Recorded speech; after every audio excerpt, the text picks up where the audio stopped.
स्वागत आप सभी का। खबरों में आगे बढ़ते बात करेंगे अब उत्तर प्रदेश की, जहां संभल में पिछले साल 24 नवंबर को शाही जामा मस्जिद या हरिहर मंदिर के सर्वे के दौरान हुई हिंसा के बाद से यहां समाजवादी पार्टी के सांसद जियाउर रहमान बर्क की मुश्किलें फिलहाल कम होती नजर नहीं आ रही हैं। तो वहीं समाजवादी पार्टी के सांसद जियाउर रहमान बर्क के मकान को बिना नक्शा पास कराए बनाने का तहसील प्रशासन ने अंतिम नोटिस दिया था, जिसकी अंतिम तारीख आज की है, यानी कि आज अवैध निर्माण को लेकर है डेडलाइन और आज एसडीएम कोर्ट में सुनवाई होनी है। और अब आज अगर जियाउर रहमान बर्क मकान के कागजात नहीं दिखाते हैं तो प्रशासन की तरफ से कार्रवाई की जाएगी। दरअसल सांसद जियाउर रहमान बर्क पर बगैर नक्शा पास कराए मकान निर्माण कराने का आरोप है और 16 जनवरी को बर्क के वकील, जो उनके अधिवक्ता हैं, उन्होंने कोर्ट से 1 हफ्ते का समय मांगा था और आज ये समय सीमा पूरी हो चुकी है। अब देखना यह होगा कि बर्क अपने मकान के कागज दिखाते हैं या नहीं। इस पर करेंगे बात, लेकिन उससे पहले आपको बताते हैं कि आखिर अतिक्रमण का ये पूरा मामला क्या है, जिसकी वजह से ये कहा जा रहा है कि सांसद बर्क इस वक्त मुश्किलों के भंवर में है। तो ये ग्राफिक्स के जरिए देखते हैं कि आखिर समाजवादी पार्टी के सांसद क्यों फंसे हुए हैं, क्यों ये कहा जा रहा है, क्योंकि सपा सांसद बर्क को संभल प्रशासन की तरफ से ये नोटिस दिया गया था और बिना नक्शा पास कराए मकान बनाने का आरोप इस वक्त समाजवादी पार्टी के सांसद पर लगा हुआ है और इसको लेकर सिर्फ 1 नहीं 2 नहीं बल्कि कई सारे नोटिस दिए गए और आज है अंतिम तारीख। संभल की एसडीएम ने पूरा जो ये नोटिस है वो भेजा गया था सांसद को और उसके बाद में उनको समय दिया गया था कि आप इसका कागज दिखाइए। नोटिस में कहा गया कि मकान के लिए मंजूरी नहीं ली गई है। दरअसल मकान बनाने से पहले जो नक्शा पास कराया जाता है मकान का, वो नक्शा पास नहीं कराया गया। साथ ही अगर हम देखें तो UP regulation of building operation act 1958 का उल्लंघन बताया गया है उनके घर को।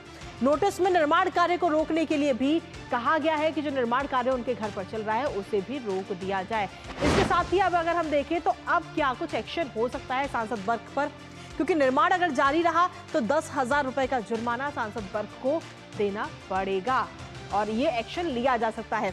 हर दिन 500 रुपए के हिसाब से जुर्माना वसूला जाएगा। समाजवादी पार्टी के सांसद है जियाउर रहमान बर्क, इनसे ये एक्शन होगा इनके ऊपर। इसके साथ ही हम देखें तो निर्माण नहीं रोके जाने पर सजा का भी प्रावधान है, यानी कि जो अपने घर में वो निर्माण करा रहे हैं अगर उसे नहीं रोकते हैं तो सजा का भी प्रावधान है इसमें। UP regulation of building operation act 1958 के तहत ये कार्रवाई होगी।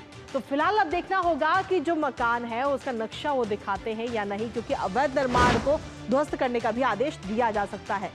अब तक कई सारे नोटिस दिए गए हैं। पहला नोटिस 5 दिसंबर को दिया गया था तो पिछले साल 2024 में।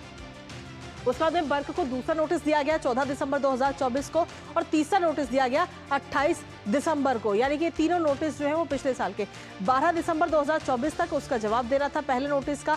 27 दिसंबर 2024 तक दूसरे नोटिस का जवाब सांसद बर्क को देना था और तीसरे नोटिस का टाइम था 16 जनवरी, लेकिन 16 जनवरी को भी ये जवाब नहीं दिया गया, जिसके बाद में 1 हफ्ते की मोहलत और दी गई थी। तो फिलहाल ये 3 बार नोटिस जारी हो चुका है और 3 बार नोटिस जारी होने के बाद आखिरी समय था 16 तारीख और 16 तारीख तक कोई भी जवाब नहीं दिया गया, जिसके बाद में अधिवक्ता की तरफ से ये कहा गया कि थोड़ा और वक्त दीजिए, उसके बाद हम आप तक कागज उपलब्ध कराएंगे।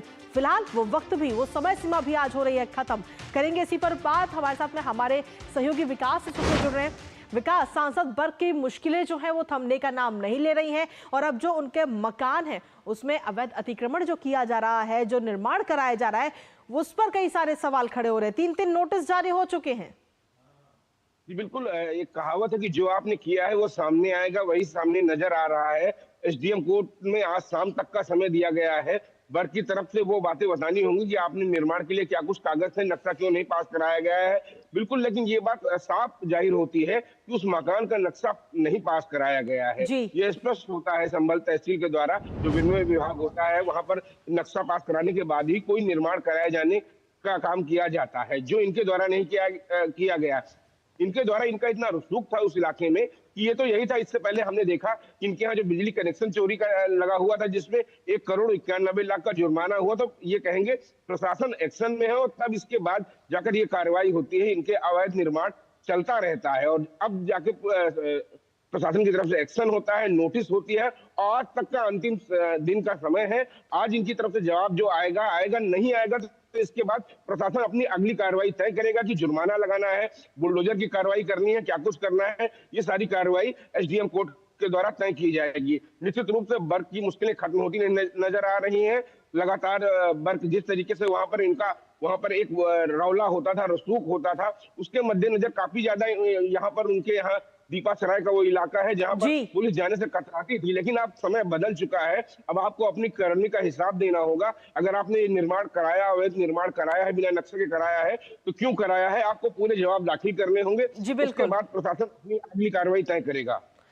विकास, इसके साथ ही अगर हम देखें तो सांसद बर्क के खिलाफ एक नहीं दो नहीं बल्कि कई सारे मामले हैं, जिसमें सबसे पहला और प्रमुख नाम आता है जो हिंसा हुई थी 24 तारीख को, उसमें इनका नाम शामिल है। इनकी गाड़ी से जो एक्सीडेंट हुआ, उसमें जो मौत हुई, उसमें इनका नाम शामिल है। बिजली चोरी में इनका नाम शामिल है, और अब मकान का जो अवैध निर्माण है उसमें भी इनका नाम शामिल है। यानी कि एक के बाद एक, परत दर परत कई सारी चीजें अब खुलकर नजर आ रही हैं कि इन्होंने अपने रसूख का किस तरीके से गलत इस्तेमाल किया अभी तक। बिल्कुल, उस पूरे क्षेत्र में इनका रसूख था, और उस पूरे दीपा सराय का जो इलाका है, ऐसा माना जाता था कि पुलिस वहां जाने से डरती थी। वहां के संबंध कभी कराची से, कभी दुबई से और कभी अफगानिस्तान से रहे हैं। वो एक ऐसा इलाका है, उस इलाके में अब पुलिस कार्रवाई की है। लगभग आपने जिक्र किया 24 नवंबर की उस हिंसक वारदात का, उसमें अब तक 70 लोग गिरफ्तार किए जा चुके हैं, और उसमें से मुल्ला अफरोज की गिरफ्तारी बहुत मायने रखती है, जो साबिर साठा गिरोह का था। साबिर साठा गिरोह के मुखिया की तलाश में है पुलिस, उसके अन्य साथियों की तलाश में है। निश्चित रूप से 70 लोगों की गिरफ्तारी हो चुकी है, और जल्द ही और गिरफ्तारी 1-2 दिन में होने वाली है, पुलिस अधीक्षक ने ये बताया है हमें। और रही बात सांसद बर्क की, तो उनके खिलाफ लगातार जो एक्शन है, जो विधिक कार्रवाई, वो आगे जारी है। चलिए, फिलहाल आप ताजा अपडेट हम तक पहुंचाते रहेंगे, लेकिन फिलहाल बहुत बहुत शुक्रिया विकास, तमाम अपडेट्स साझा करने।